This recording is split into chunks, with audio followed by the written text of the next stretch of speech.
Hello, my name is Isaac, and welcome back to our journey, the Tribe of Issacar.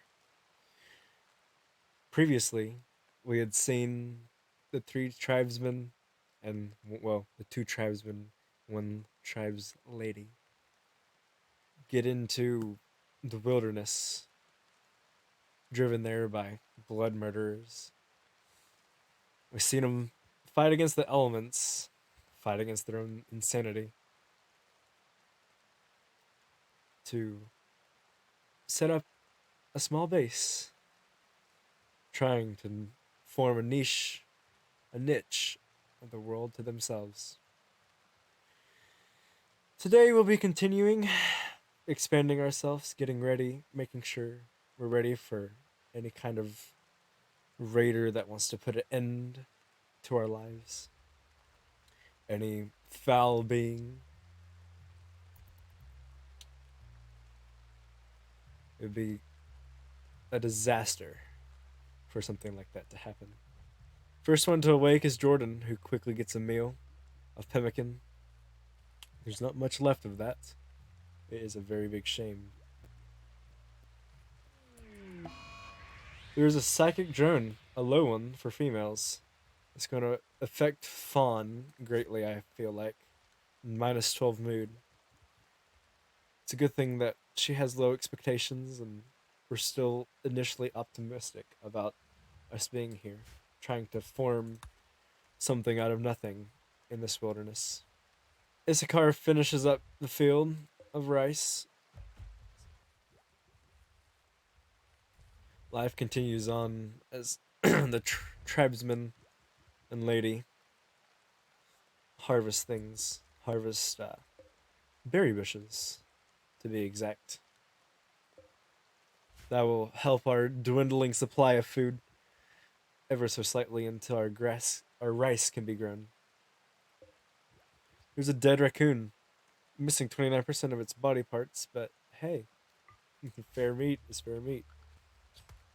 Jordan decided to be the one, since he's the one who's the best cook, to kill the raccoon, or to butcher the raccoon.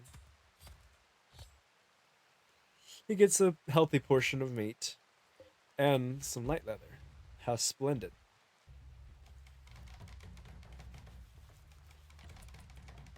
Each room gets its own renovation.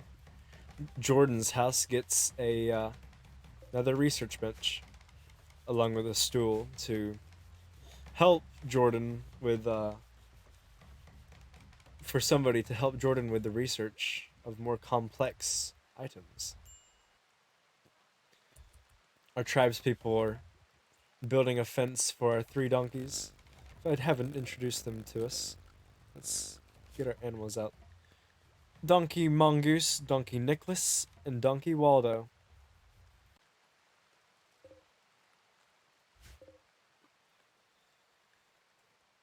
During the night, we learn of an ambrosia sprout. How splendid, actually. That'll be used for later for the delicious, pleasurable, and slightly addictive fruit. We will go ahead and put a growing zone upon here to not allow sowing, but we will allow cutting for when they have became of age. It's a pleasant sight to see each of our tribespeople sleeping. They work so hard and are fearful for their lives. It's a good time when they can actually just lay down and rest.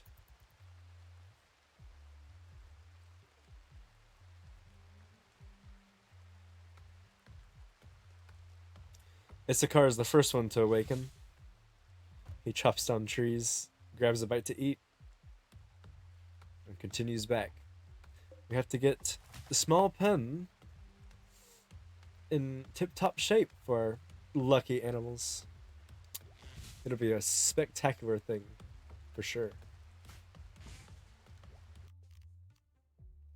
One of the next things that they really want to, or probably want to obtain, is smoking. Not only will this improve their happiness, but it will give them certain side effects, beneficial ones too. Jordan here, gazing into the sky, not a care in his eye. Oh my. As the poor little guinea pig, only 2 quadrums old, wanders around. It's about time we continue our steel journey. We'll need more of it, more or less. Jordan, just leveling up his intellectual. He is a genius, and he knows it too. But he's kind. He would never hurt anybody with that knowledge. Just came to my attention that uh nobody else is actually assigned to research. How foolish of me.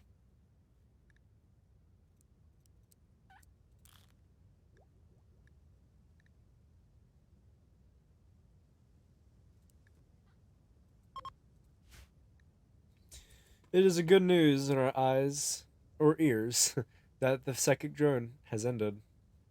Thankfully, Fawn, her mood will rise. She's uncomfortable. There's several awful things that she's having to deal with, but at least there's not voices in the back of her head prodding her. The next thing we'll probably need to do is obtain a table, at least one, for them to eat upon.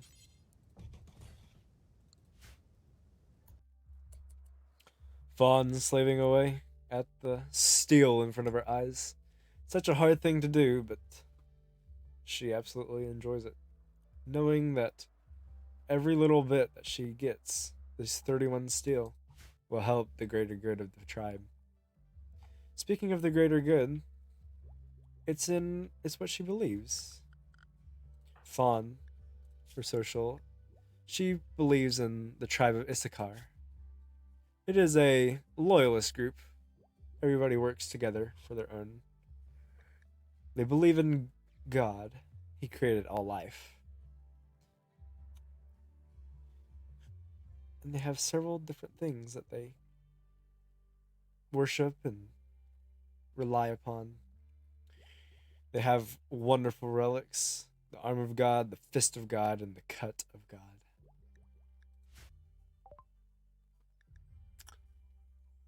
We are greeted happily with the sight of, or the news of, the complex furniture being finished.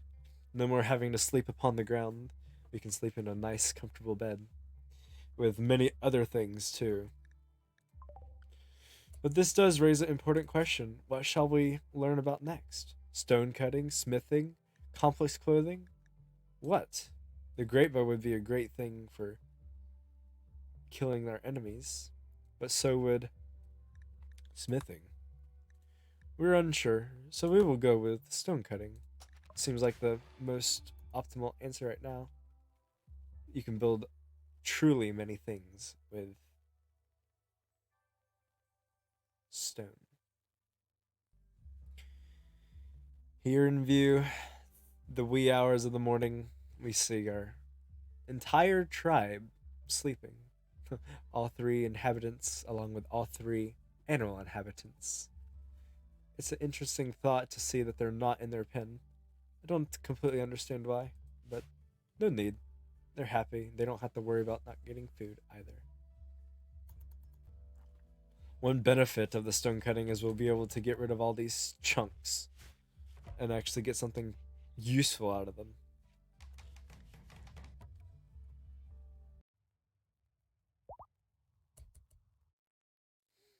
We have came to learn that mongoose, or donkey, she's female. Thank goodness that she's pregnant. She's early stage, it just happened. But it's good, and we better hope to high heavens that it is a female donkey, because she is 18 and not going to live forever.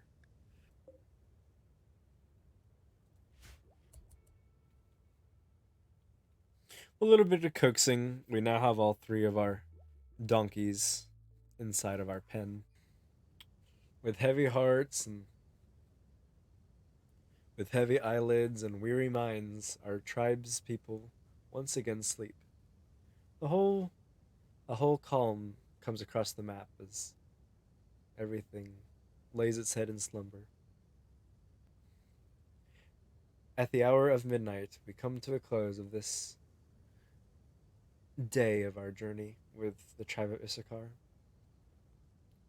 I hope you enjoyed, and I hope you tune in next time to our journey of the Tribe of Issachar.